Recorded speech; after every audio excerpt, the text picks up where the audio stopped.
Hi, and welcome to yet another session of HT City Spotlight, your one stop destination for all things lifestyle. I am Prerna Gaba Sibul, and in today's session, we're going to talk about something very important. Well, the last year has really changed the way we talk and think. Conversations that usually started with, "How are you?" are now really starting with, "Are you vaccinated?" and "Which vaccine did you get?" Well, vaccines have become so important for us. There was a time जब हम vaccine सिर्फ बच्चों को लगाने के लिए सोचते होते थे but our vaccines are now completely a family affair. Our session today focuses on that. And well, we have set of two panel members who would be joining in during this session and decoding some myths for us. If you guys have any questions throughout the session, please feel free to comment in the comment section below, and we would take over your comments at the end of the session. Well, without further ado, let me start by calling in our first panelist. Our first panelist is an actor, she's an author, and she's also a mother. Let's welcome Sohali Khan. Hi, Prerna. Hi, Soha, welcome. Thank you so much. Thank you for taking out the time for doing this for us. Thank you so much. Thank you. I'm so excited to be here. Our second panelist today is a pediatrician.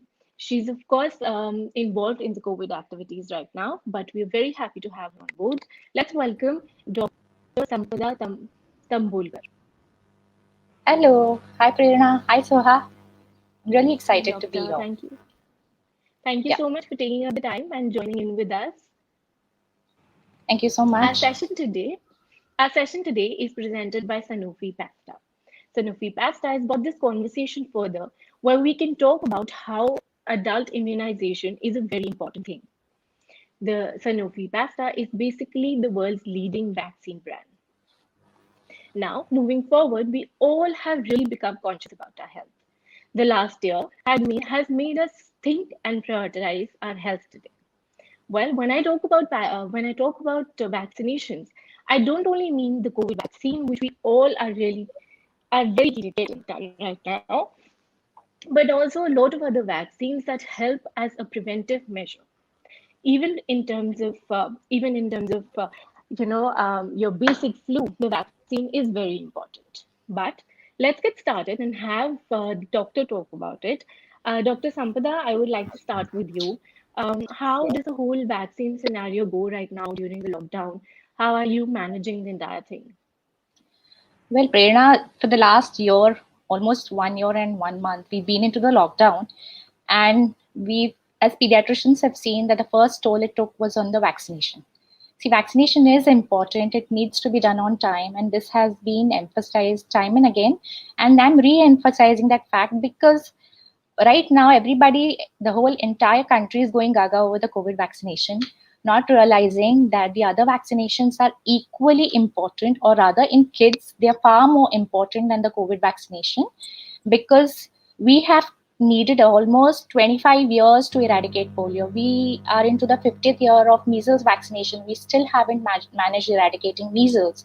And if we don't immunize these kids against these diseases, once the COVID pandemic is over, we'll have all of these dirty infections, dirty in the sense that they cause a lot of childhood mortality and morbidity, they will resurface. So in the last 1 year, what we have seen that in the initial stages, when the lockdown was very strict, there was movement restriction, the vaccination did suffer a lot, and rightly so. We have parents who are very anxious, who are very fearful of getting their kids to the OPDs, to the vaccination centers.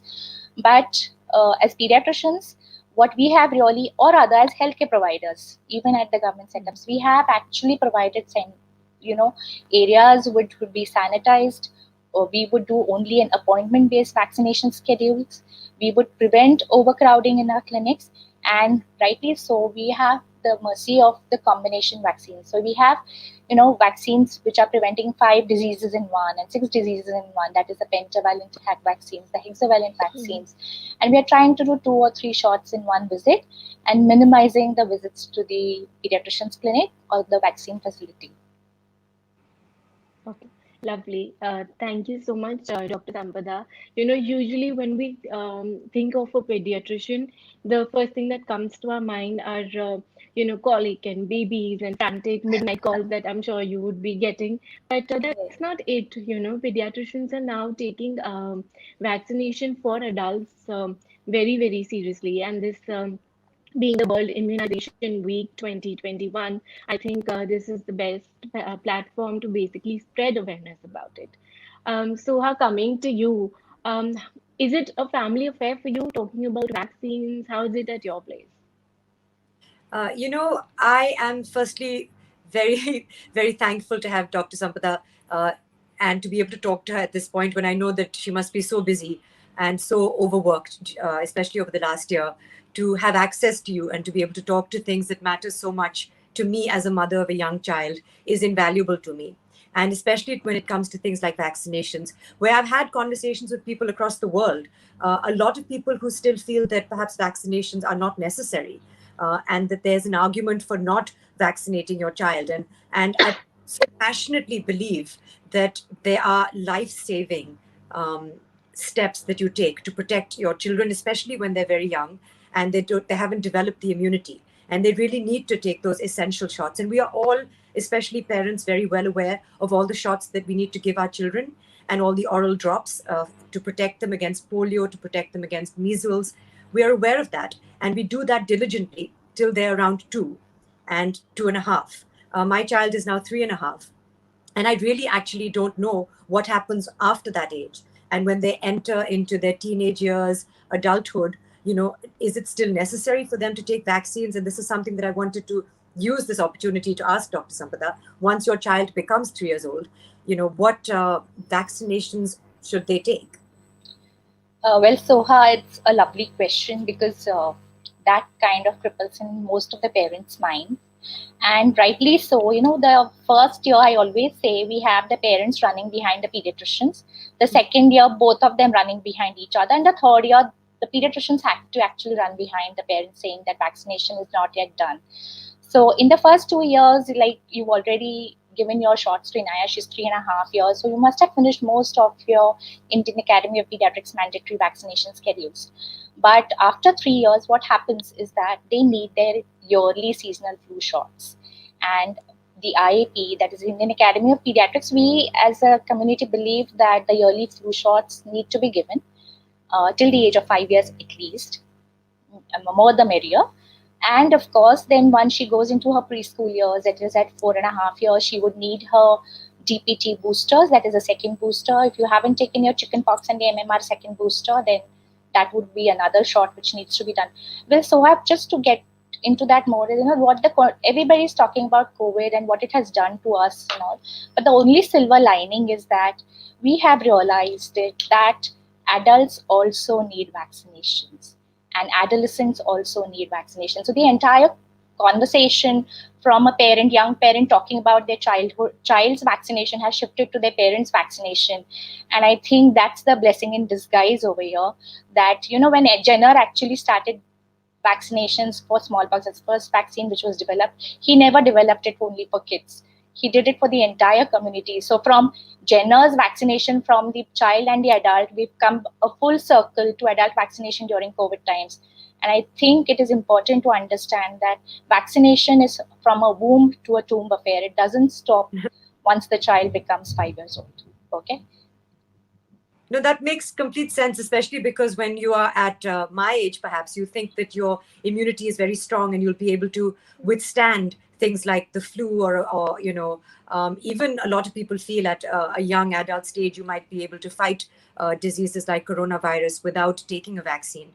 But I think what has become understood by most people now is that you're not just taking the vaccine to protect yourself, which is also essential, but it is also to protect those in your family and your neighborhood, your community, who are younger than you, the children and the elderly, who are all a part of our family. So it really is a family affair. So And in yes, fact, it is this.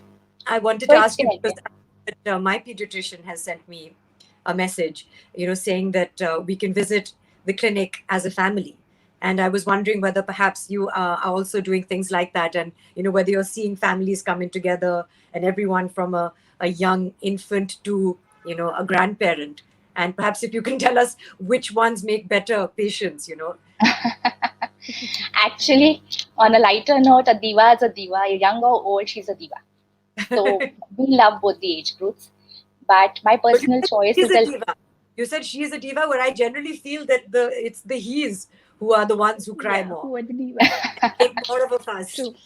well. I let's not get into the controversy. We don't know sure where our male audiences go. So, but on a lighter note, yes, I do prefer my pediatric patients because even if they are grumpy, if they can be, they are on your face. They're very truthful, and they have the God's soul inside them. So I still feel I'm blessed with my little ones. But of course, what you said about the family vaccination, see, we had an old saying which said that a family which eats together stays together. Suha. And now we are on the page that a family who vaccinates together and eats together stays together. So in the COVID times, nobody has understood this concept more than any time in the century behind. So if you were vaccinated, you could stay with your parents, your in-laws, your family members, you could meet and greet them without being really worried about it. So what you said is right. Vaccination in the adolescents would be about an MMR, uh, a cancer, cervical cancer vaccine, that is a human papilloma virus vaccine. In the older age group, what I would like to overemphasize is that with these people having comorbidities like diabetes, hypertension, the fatalities go up, especially with minor diseases, the so called minor diseases like flu, and they could land up in the ICUs. And of course, diseases like pneumonia, which are really, really fatal in that age group. So it starts in the young age group and extends on into the senior citizens age group. So actually, it's a family affair. So we have a basket for the entire age group. So the children, uh, adolescents, and young adults, and the elderly population, with the flu being common throughout the age groups. Yes, I think flu is something that right now we are not thinking about, and it's actually very important to think about flu as well, and not just focus on COVID, which is happening. Doctor, we've seen this one very important thing right now, which is happening is that parents and as families, people feel that we're sitting inside the home and we're not exposed to the outside world. So maybe we don't need to get vaccinated right now and we can push it and all of that. What is your take on something like this, for parents, for kids, of course they're not going to school and parents are at home because of the lockdown. How do you think this should be done? See, Prerna, it's a human psychology. We will start digging for a well when we are thirsty. That's exactly what we are doing right now. Everybody's thinking of COVID, rightly so. But once the COVID vaccination is done, once we are out of the COVID pandemic, and touch wood, hopefully we will be out of it very soon, Yeah. you will have other viruses resurfacing. Now, do you want your child to be exposed to these viruses without immunity and exposed to conditions which are totally vaccine preventable ones? So, like I said, there was a report of one child having a wild polio virus type 2 in Philippines. Now, you may ask me that why is this a big deal? So, one patient. See, we needed 25 to 30 years to eliminate type 2 virus. And now, if it has resurfaced, we have removed the type 2 virus from our oral polio drops. So, what if it resurfaces? We will go back 30 to 35 years as far as healthcare provision is concerned. So, prevention is definitely better than cure. Even if your child doesn't need it right now, there will be a time when the child will move around. You're not going to be in the lockdown forever. So, vaccination, and vaccination is a must. And I'm also told that there are now ways of doing it, following social distancing by appointment only. You can still go, and like we have got our flu shots as a family, Yes. and it's But also and I would like to also bring out one point is that, which I think I'll take this platform, is that sometimes I get requests like, will you come home and do the vaccinations for us? Will you come to the car and give the vaccinations to us? I mean, I find these requests a little funny because see, you are comfortable in your comfort zone. So if you, most importantly, if see, vaccinations can have their adverse events. So if you have one child developing an anaphylaxis or an event, how can you manage that event at home? It is simply impossible. Second thing, you have a cold chain to maintain, so that is going to be difficult. Logistically, getting you, and vaccination is just giving in, taking the plunge and taking it inside your body and giving a jab. It's about the total overall well-being of the child as well. So as a pediatrician, I not only vaccinate, I look at the overall growth, the overall development. So imagine if you wouldn't have visited a pediatrician for the last year, 1 year or so, you wouldn't know if your child was on track or not. Right. So going to the clinic, visiting the clinic, getting the shots in the clinic is prima facie more important. I would certainly request all the viewers that please avoid such requests. Please come and give the vaccine at your individual homes or in the cars or whatsoever. Okay. Well, so we should go and get our vaccines, and we don't need to call the doctor home is something that we've taken forward. Doctor, but what are these vaccines that you think that we should get done right now that are important, keeping the present circumstances and scenario in mind? See, out of the 5 important ones right now, the main focus is on 3 important things. One is COVID-19. Certainly, COVID-19 in the age group of 18 to 45. Please get yourself registered whenever the time is right, whenever you get your appointments. That is prima facie very, very important. The trial for COVID, so pediatric COVID vaccination is still on. We don't have a pediatric vaccine for COVID as of now, but will soon be made available, even is for the 12 to 18 years of age group. So that is one. Second thing is the seasonal flu shot, because this is the time when we are talking about April, May, and we have our flu activity in the monsoon months normally. So we already have an overwhelmed medical system, which is literally drained out for the last year and a half. Doctors, medical staff, paramedics working at their level best, and we do not want another flu scenario over and above the COVID scenario. So I think that is one thing. And of course, in the elderly population, please think about the pneumococcal, the pneumonia vaccination, and the reduced pertussis vaccinations as far as the adults are concerned. So I think these are very, very important vaccinations. Very important, yeah. The other thing that we had spoken about was making sure that you're covered for tetanus and things like that, because generally Yes. when we go, we often hurt ourselves and we bleed and we think, when did we last Yeah. take our shot? And we don't think about the fact that these things are necessary to take, as perhaps every so often you can perhaps tell us about how often you need to be Yes. covered. See, Don't need for to the worry pediatric about that. population, since it is a part and parcel of the DPT immunization, that is the hexavalent and the pentavalent, whatever is being given to your child, till the 5 years of age, if your child has completed your DPT vaccinations on time and has taken a booster at the age of 10 years, you do not need any additional tetanus shots, even if a child falls 10 times. So you really don't need those extra tetanus shots because in fact they will be counterproductive. As far as the adults are concerned, there's a new vaccine on the block which is called as a reduced diphtheria, reduced pertussis tetanus. It's a combination vaccine which will prevent all these three diseases rolled into one in the adult population.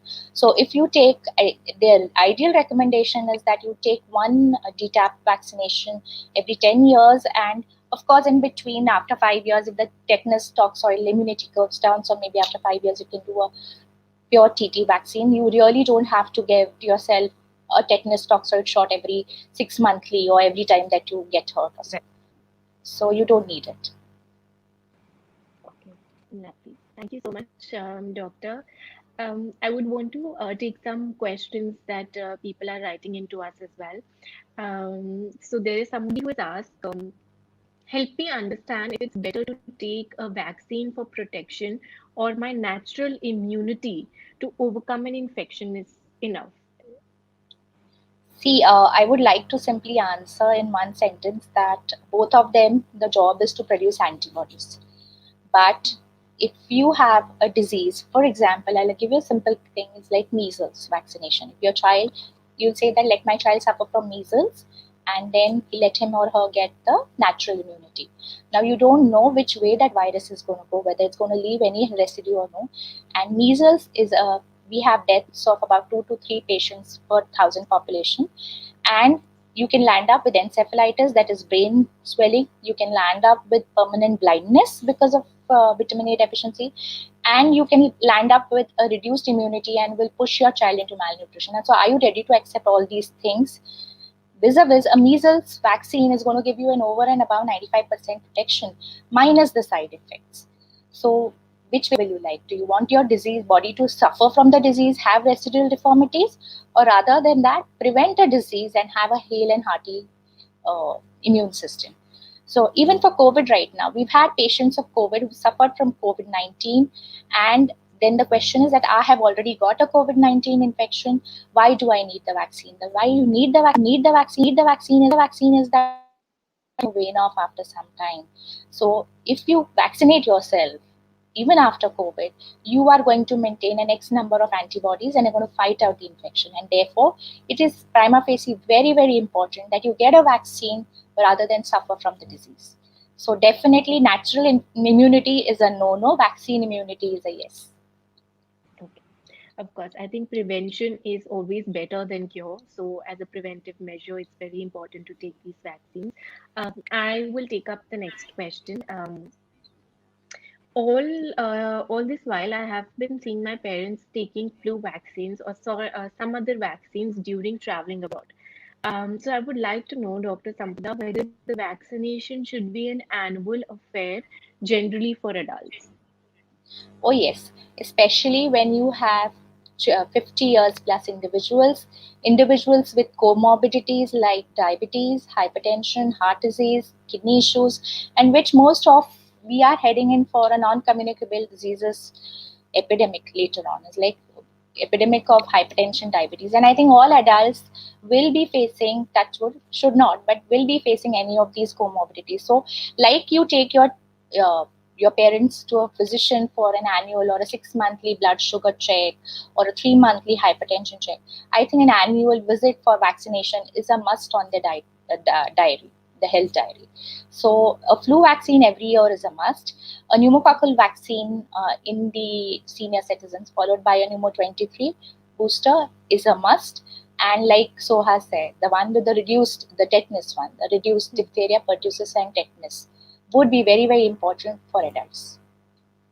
Okay, lovely. I think Soha, you have also got your flu vaccine recently, and I um, have, in fact, your entire family. just a few days ago, and as it says now, these are timely vaccines. Whether you have access and you're eligible now, we all over the age of 18 are for the COVID vaccine. The important thing is to register yourself for that and get your appointment as soon as possible. I think again now, since we're in Mumbai, the monsoon will be the next thing to hit us, so we must prepare ourselves and protect ourselves by getting the flu vaccine again as a family. And these are, and of course, a lot of parents of young children who have been putting off getting essential vaccinations for their young children, they must not do that. There are safe ways of getting appointments and as a family again going and getting your family vaccinated for whatever is essential. And that is, I think, life-saving and the most responsible thing that you can do at this point in time.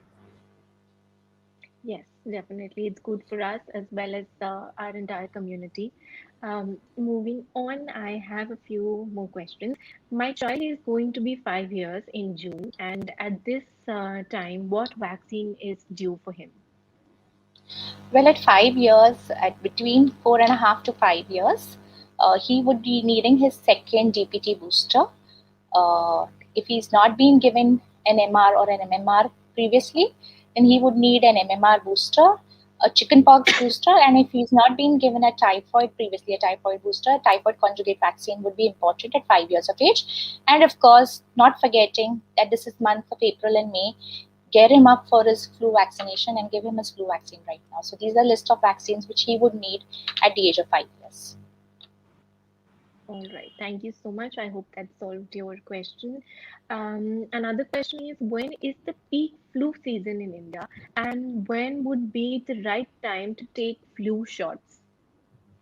I think we have See, spoken we about it, but usually, maybe, yes, no problem. I'll just reiterate it. yeah. Is that the flu season? There are two flu seasons the world over.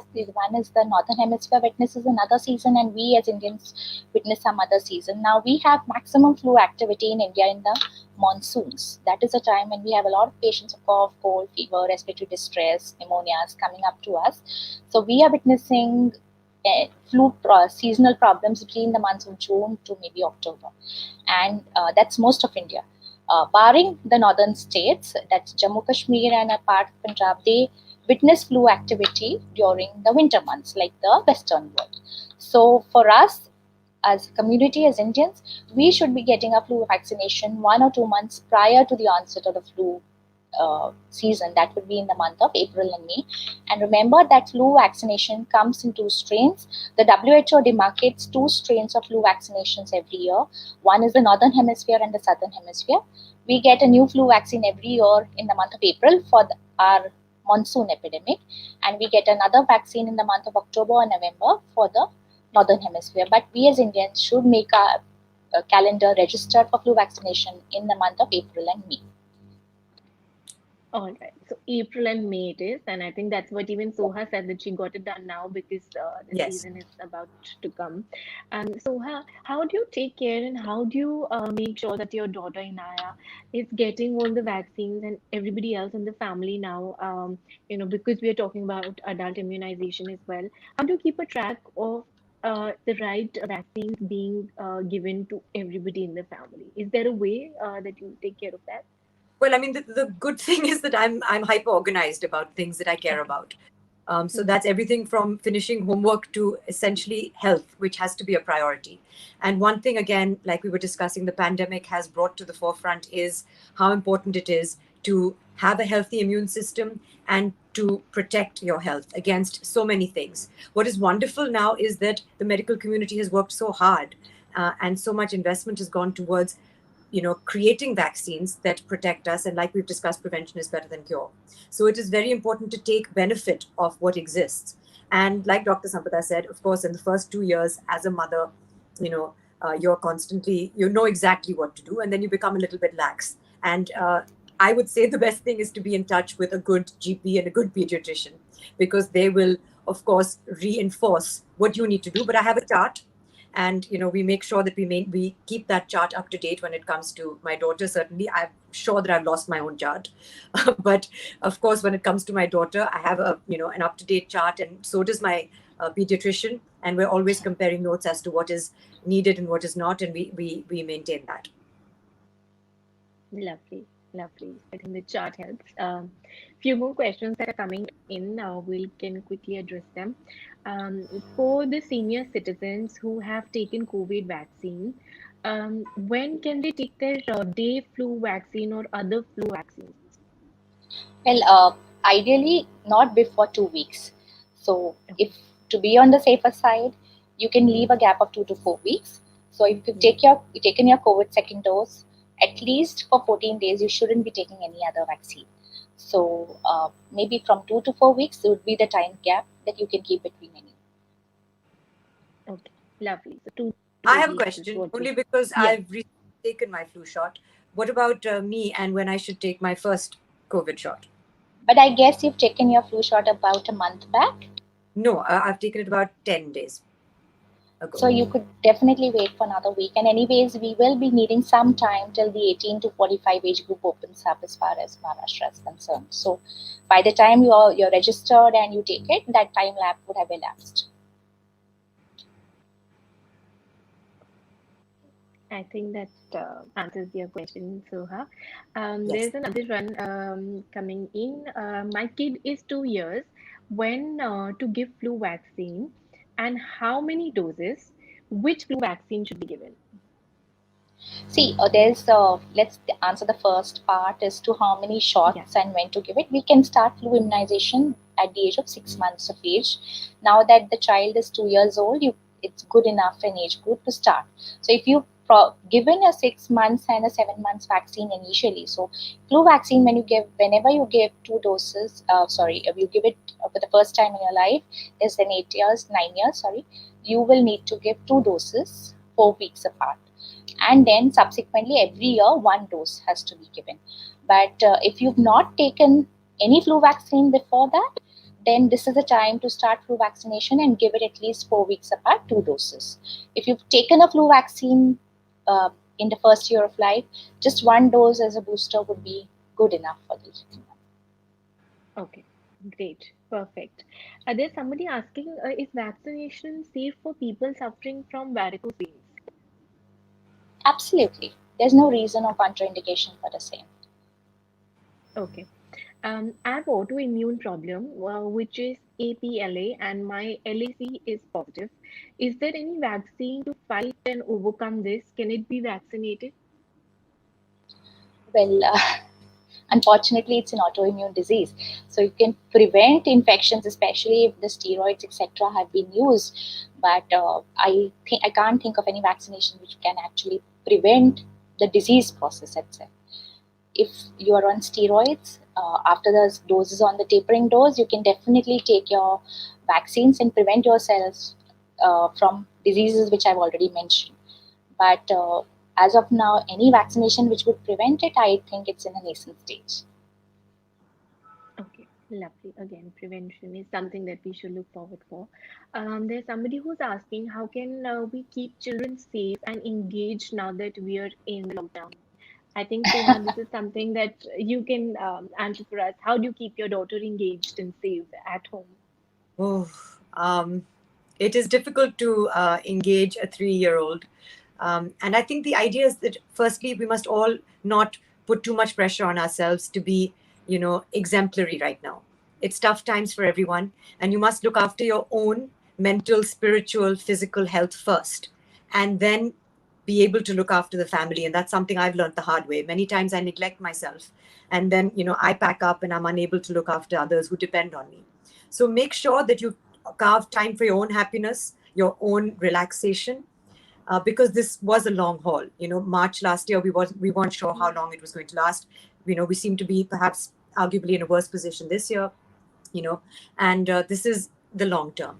So although recovery seems a silver lining, a vaccine is all there, I would say that, engage with your child, try and look at the positive of this time together with whoever you're under the same roof with. For me, it's my husband, my daughter. Try and do things together as a family so that you're not forcing yourself to, get your child to do homework on time, to do something that they're resisting doing. Of course, do what is necessary as well, but try and make the process fun and engaging as a family so that you all feel involved. And as I said, relax the standards a little bit, which is something I have to remind myself to do all the time. And play together, as I said, like we have a schedule, which I find very useful. So, there's school in the morning, there's homework, there's playtime, there's a little bit of screen time that is allowed, there's physical play. And then there's my time away from my daughter as well, my time away from my husband as well, which is really essential to my sanity. And be grateful for what you have. I would say all those things are important, and then just look forward to a more inclusive future. Yes, rightly said. A more inclusive future is something that we all should look for. And even though right now we're sitting in a lot of uncertainties and we don't know what is going to happen next, but I'm sure that vaccines are something that are really going to help us keep ourselves, our family, and our community really safe. Um, Moving on, this conversation has been very, very motivating for me also to go and get the vaccine, not just the COVID vaccine, but the flu vaccine as well. To end the session today, Soha, I would want to know from you any three things that you would want to say before we close the session. Anything that you want to tell your readers and people out there who are listening to us. I see you limited me to 3 things. No, you can, of course, Uh, it could be five if there are things that you want to talk about. No, I would say I personally am very, and I'm sure everyone is, very thankful that the COVID vaccines are available now and that I myself am eligible for them. I think that that is definitely the first step to fighting this pandemic. And it's essential for all of us to register and get the vaccines. Having said that, there are other life-saving vaccines that exist that your children must take and you as adults must take. And this pandemic has only reinstated that belief in myself. Whereas as someone who is in their healthy years, it is still important for me to take timely vaccinations, not just for my own protection, but for the protection of those around me, which is why I really, the message that vaccines bring us closer really resonates with me as someone who's in the middle in my family, I have younger people and I have older people who I love and want to care for. So I think that idea of bringing us closer together, vaccinating ourselves as families, and just the knowledge that millions of children are not getting their vaccines. And a lot of parents are perhaps holding back on vaccinating their children for whatever reason is something that concerns me. So if any of you are listening to that, my message would certainly be, if you're going to prioritize anything right now, please do prioritize your health and vaccinate yourself and those around you. Thank you so much for that, Count how many Soha. things. And that's okay. That was just a vague number I put forward. So basically, going for adult immunization is something that we all look forward to doing in this coming year. Dr. Sampada, what would be, how would you want to summarize this entire conversation for us? Well, Soha's already done half my job, and thankfully so. I just want to reinforce the fact that vaccinate your children, don't be scared. The healthcare facilities geared up enough to give you a very healthy, safe environment to vaccinate your children. So please go out and get your children vaccinated for not only the routine scheduled vaccinations, but your seasonal vaccinations like flu as well. Secondly, not only the young but the old also need to go out as a family, put your family interests first over yourself, and go out as a family and vaccinate. And of course, by doing so, you're not only helping yourself, but you're also helping the community as a whole. So these are the three things which I want to just reinforce. Lovely. Thank you so much. These were really helpful tips. And as I told you that we are celebrating the World Immunization Week 2021 this week. And I guess now vaccinations are bringing the entire family closer, people, grandchildren and grandparents, and everybody's going to go together and get themselves vaccinated, which is a very, very important message we need to pass on. In times like these, that we are sitting in. So lovely. Thank you so much, Soha, for joining in and sharing your experience with us. Thank you so much, Dr. Sampada, for coming in and, enlightening us with so much more information. I would also like to thank Sanofi Pasta for bringing this conversation further. They're the world leading vaccination brand, and it's great that they brought forward this point where we should talk about adult immunization and not just vaccines for kids. Thank you so much for joining in, and please take care, stay safe, and stay home. Thank you. Thank you. Thank you, Prerna. Thank you so Thank much. you. Thank you.